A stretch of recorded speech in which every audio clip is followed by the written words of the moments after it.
Greetings and welcome to Calm, Clear Conversations, a show where we expand comfort zones through curiosity and connection, and we learn stuff. Our guest today, Pam Lippitt.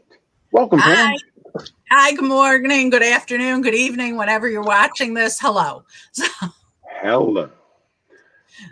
So, pardon me. Our topic today is incorporating your words into your branding. Yes. That's a lot.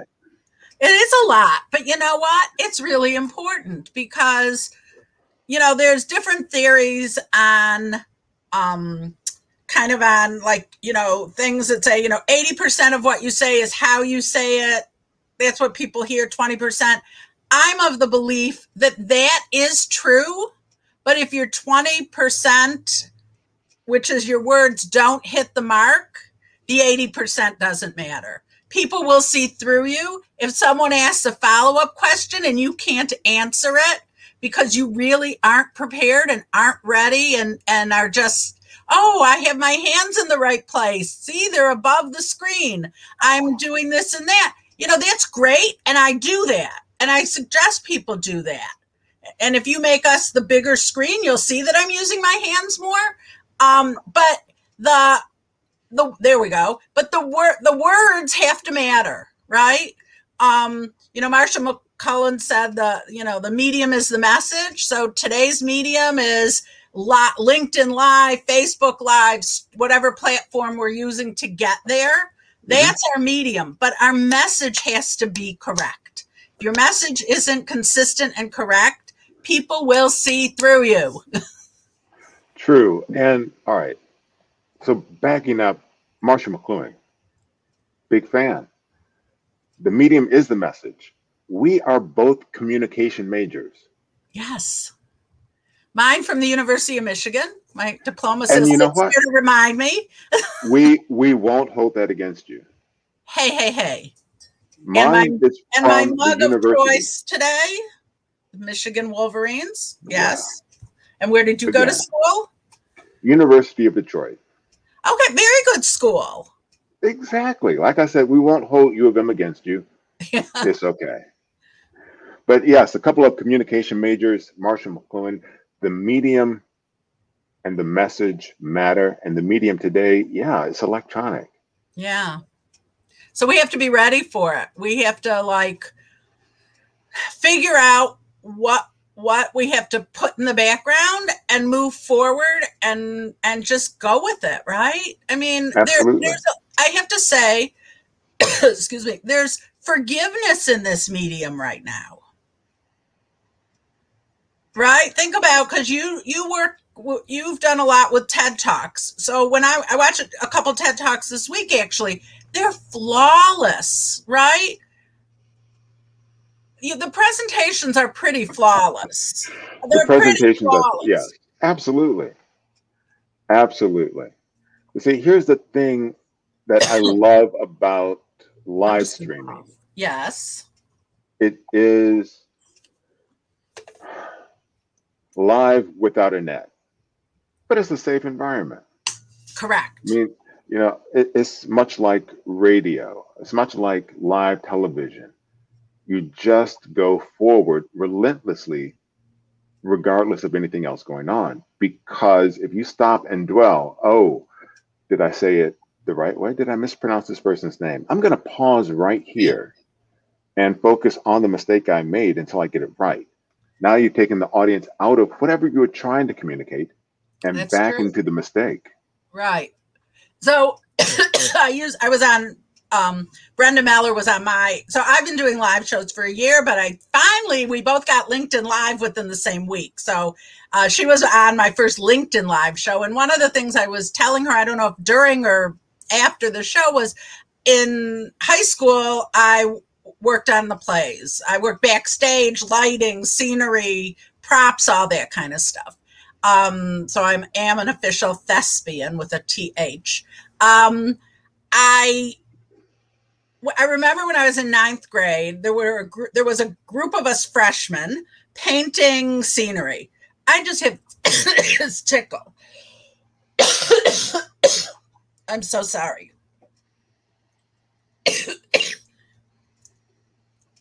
I'm going to get out of here for a minute. Take me out. Okay. I'm so One sorry. moment, please. That's fine. It's all fine.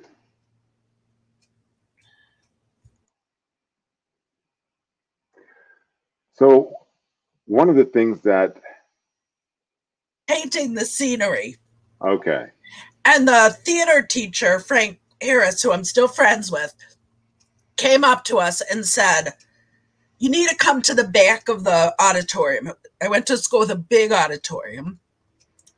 He said, you have been painting that little section of leaves for an hour. Take a broad look at what other people are going to see. And that's kind of the message that's always stayed with me.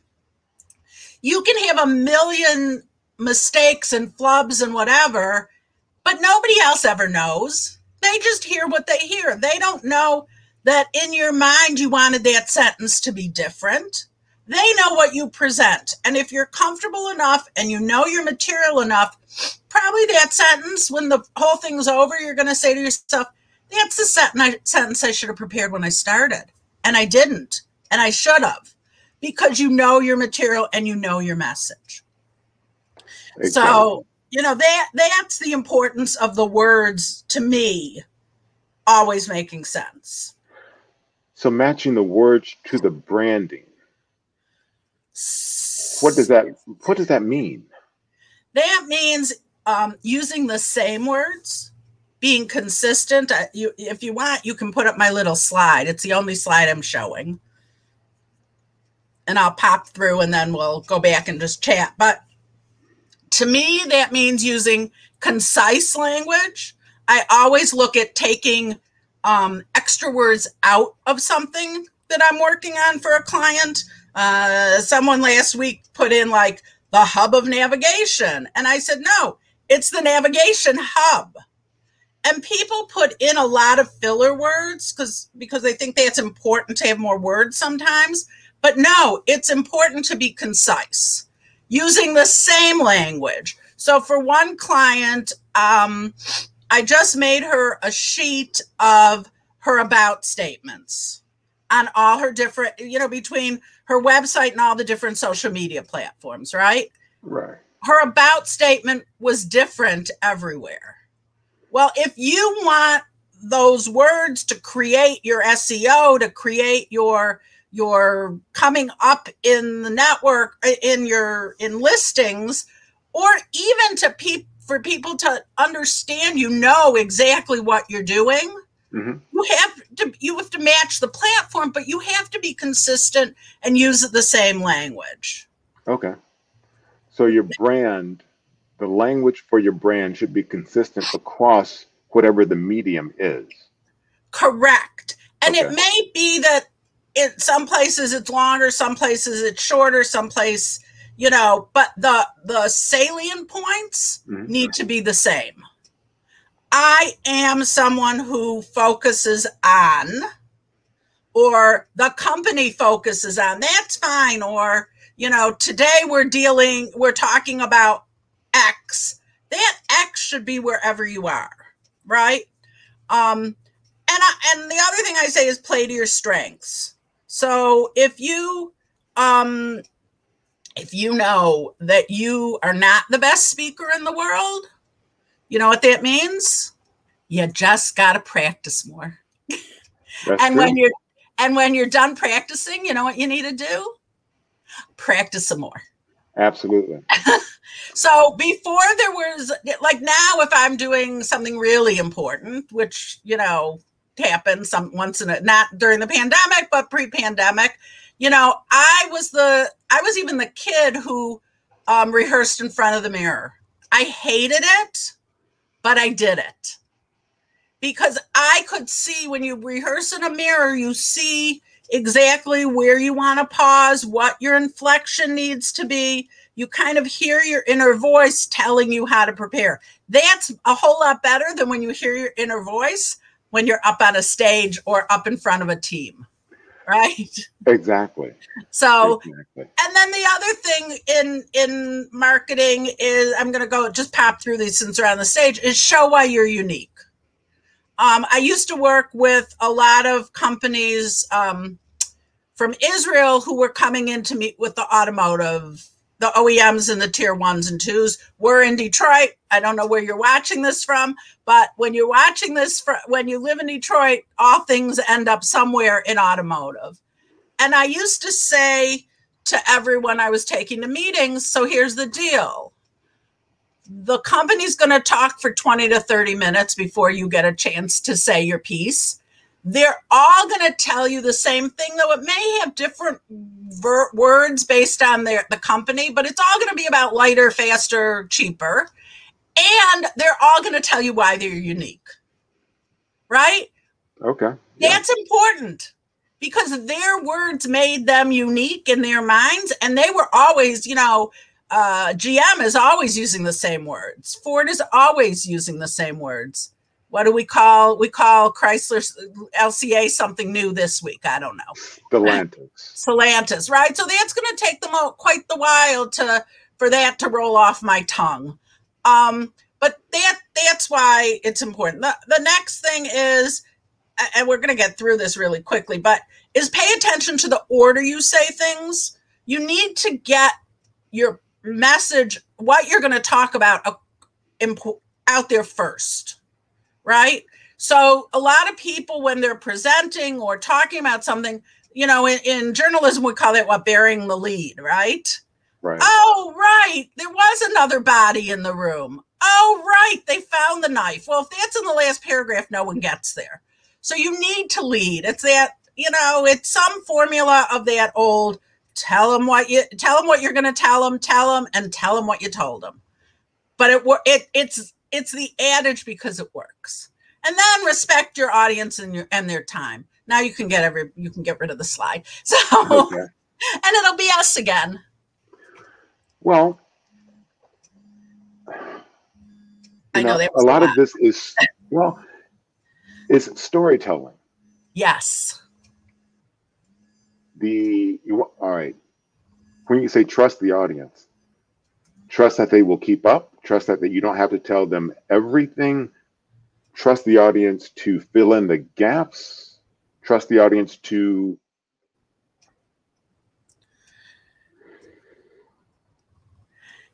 Yes and no. Okay. I have to tell you, yes and no. Yes, they can. You absolutely trust your audience. Know your audience. I was actually at a friend's house last night, and he was talking about a case that's that may be going to the Supreme Court. And I said, well, what's it about? So he said, well, it's based on this case. And he started telling me this, and I let him finish, and I gave him his space, and I said, and now for those of us who did not go to law school, could you please translate what you just told me? I said, I'm really impressed that you think I could understand that. And, kudos to me that you think that. But now say it in, English. So, and we all laughed, and then he explained it. So, okay. It's okay. and see, I was listening to an interview the other day about Robert Krulwich from Radiolab. Uh-huh. He likes to let the audience be ahead of him. So let the audience understand first, and then you catch up. Oh, and interesting. He said that way the audience always feels smart. Instead of you dragging them along, you're catching up to them constantly. I thought that was a really interesting way, because the formula and everything is of Radiolab, they captivate me, and I have to listen. The way have driveway moments. Yeah. Yes. I listen to most of those things now on the podcast as opposed to live, because I know I can listen when I'm going to be in the car for a half hour or something. So it makes it a little easier. But it's really, yeah, you're right. It's like when you read, I'm a big reader. So when you read them, and I love mystery, I love all books, but I love mysteries. And don't you feel so smart when you figure out who done it and you're right? Yes. Before the end, Not on the last page of the book, but it's like, oh, I think it's so and so. Oh yeah. Right. So, okay, I will tell you a secret. So don't Okay. tell anyone else. Listen closely. My grandmother and I started watching soap operas when I was 8 years old. In college, we definitely planned around those ABC soaps and I lived in a sorority, so we definitely planned, and we could have lunch in the TV room. That was allowed. And I wonder what now is. And my best friend and I, who we've been best friends since we were 14, still watch General Hospital every day. Very nice. Taped or not taped. So I just want to say most of our text is, oh, I think it's going to be this, or wait a minute, they just cut back. So I feel that watching soap operas has been a wonderful tool in learning how to foreshadow and how to, understand. So whenever I watch a show, and I love it when they get me. I love it when we think, oh, it's going to be him. No, it's not. We are very similar in that. And you watch General Hospital too? I was All My Children. Oh, me too. Erica Kane, come on. Oh, of course. I was really a One Life to Live girl. So Pam, one of the things I've been racking my brain about is how do we know each other? Is it through our friend Brenda? Oh, look. Hello, my friends. Hello, Brenda. I think, or maybe we connected on a Clubhouse. I didn't really look it up, and I should have, I guess. Again, yeah, same. But the serendipity of our encounter is just a wonderful thing because, hey, again, both communication majors, the medium, the message, the use of language, how we're going to structure that and make the language match up to the brand. Yes. So go ahead. Given my high level of frenetic energy, is calm, clear the right branding message for me, or? That's funny you're talking about that because the name of my company is the Hill Street Group. Mm-hmm. And I am now thinking maybe it should have been Hill Street Communications. And I may rebrand to that or sub-brand to that and keep the Hill Street Group because I have a second business under Hill Street Group in direct mail services. Totally different, but still about communicating with your customer. So I think it's nice. I like it. I am not calm, but kudos to you that you are. Well, okay. Have you ever had a event, virtual or in person, where things didn't go quite as people had planned? So I'm going to respond to a question with a question. Okay. Have you ever had an event where everything goes as you planned? Because that is much more rare. It is. And so my demeanor, my calm, this is just who I am. Working at an event, when things go wrong, you can either run around with your hair on fire, which doesn't solve the problem, or you can solve the problem. I always choose to, okay, what needs to happen for this to be right?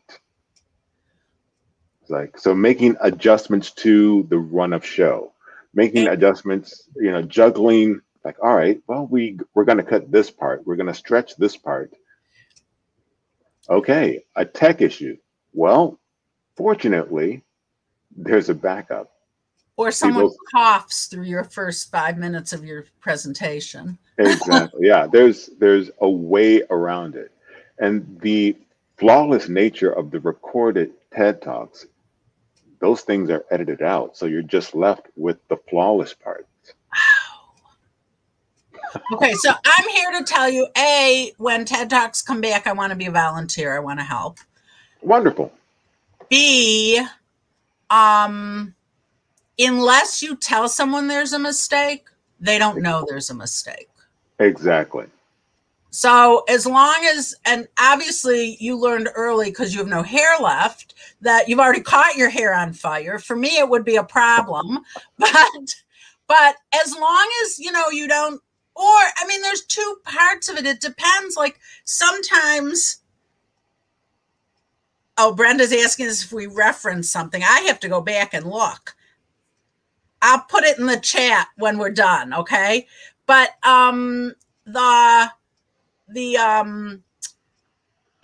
if you don't tell people, they don't know. But sometimes admitting something is stronger than leaving people flustered. So I'll give you an example. I've arranged programs with, like big dinners with honorees and speakers and all that. One thing that's nice is now there's a cell phone, so you can text with the MC from the back of the room and say, we're running 10 minutes late, push this forward. And I've in the beginning with one program I was doing, people's messed up their pages, right? So the pages were out of order and it was a mess. Now, I have to tell you, if that had happened to me, which it won't, and I'll tell you why, I would have just said, oh my God, can you believe what happened? Let's fix the pages so I sound better. Own it and then move forward. It's a one sentence. Women say they say women have too many adjectives they add on, oh, do you like this blouse? Yes, I got it on such a sale and it was this and this and that. No, how about thank you? You like my blouse? Thank you. It's a really hard thing to learn. What I learned with the other thing that I can't stand is when someone takes out a folded, crumpled piece of the paper and opens it up to speak. So what I learned is my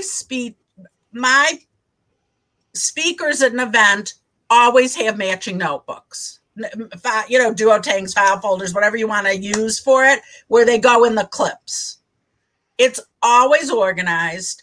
If they want to put their own stuff in, if they, whatever, I say to them, okay, let's use my little handy hole punch I always have with me. And we're going to put it in the right order. Because when you get up to the podium, you are going to open the matching folder and it's going to be correct. And you know what? That's that like silly little preparation that you wouldn't think of that makes all the difference, right? It does. It makes it look nice and clean and cohesive. Yes, and crisp. It does. And it gets rid of a lot of issues, but it also, like from the audience perspective, it says, I spent a lot of money. I mean, subconsciously, I spent a lot of money on this ticket, and I know it's a fundraiser, but man, they really thought of all the things to make it work. Exactly. And all right, part of this virtual event environment is active listening, so that when someone is making a reference from the virtual stage, someone else, perhaps a virtual event producer, can throw that into the chat, can throw that so that the audience just has to click once to get what was being said on stage. Do you know anyone who does that? I do. And who would that be? That would be me. Oh, so tell us about I will let you do a little plug. Well, as you were saying, the thing is preparation. That's for everything. So one of the things about the virtual event space that is wonderful is the addition of resources. So everyone can attend this event and be on one screen, but we always usually have our phones nearby or something else. And so the ability to just click on something that's in the chat. That's or something that is, it makes those resources that much better. And Yes. that requires active listening. Again, back to communications. What do they say? God gave you two ears and one mouth for a reason. Exactly. Which So is with the branding, so the language should dovetail with the message and the brand. All those things should work well together, correct? yes. So I'm also a fan of taglines. And so somebody said to me something about someone's something, but not the icky kind. I said, that should be his tagline. I'm whatever, not the icky kind. I said, so, we were laughing about it, but, so maybe the brand is, the wholesome, whatever, there's ways to spin it, but it should create like an identity. It's your brand is your identity, right? It is. And so we used to, back in the day, we thought, oh, the brand is just the logo. The brand is is a part, but it's really about using the same wording. So one of the things I do is I work with like teams or, and I'm trying to work with more and more. I started during the pandemic, so that was interesting. But so everybody kind of has the same shortcut language. There's like company speak, but there's also should be outward company speak. So that whoever answers the phone, if your salesperson isn't available and you need something and you end up talking to a different salesperson, they're using the same words, but it's natural. It's not like when you call customer service and someone says, hi, I'm Joe Smith. And it's like, oh, so no, you're not. But, and they use that same, or the person who says at the end of the conversation, when you are clearly angry, frustrated, and miserable, and the problem hasn't been solved, but their script says at the end, have a nice day. And it's like, have you listened to anything I've said? This is not a nice day. That's the worst thing you can say to me at that point. So you have to be able to be flexible, but still speak in the language that is the same, that conveys the same message. Authenticity. Yes, absolutely. Okay. So I'm going to just back up and I'm going to say that you reached out to me on LinkedIn.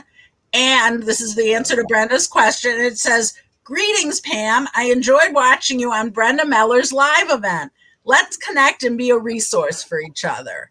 And that was on, let's see if we have a date for that, February 22nd. Okay. So that's right, this year. Things together. Yeah. I didn't meet Brenda till February. So. Oh. No, yeah. See, Brenda is a wonderful connector. And what I love about the example you just provided is it shows I am capable of following instructions. Right. Well, Brenda, everyone has to, if you're good, when you send out a connection request, it should be personalized. Yes. You mean as opposed to the one I got this morning that said, let's connect. I help people raise their income $60,000 a year. Let's talk about it. Schedule some time. I'm like, no, but you will get a message back from me that's pre-done. So I don't have to think about it. I can just copy and paste it in saying, yeah, I don't deal with people who first pitch me a sale, but this is what I do. If there's some interaction, my work here is done. If there's no interaction, then who knows? Maybe something will happen.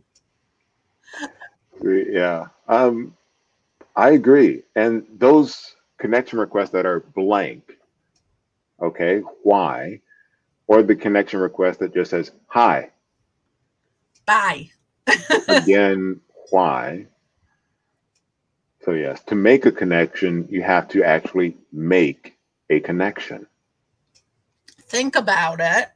Mm-hmm. If we were in a networking room in real life, in IRL, you know, if we were at something and I walked up to you and said, hi, my name's Pam. I can make you a ton of money. Let's go over to that little high top ourselves, ignore the rest of the people in the room.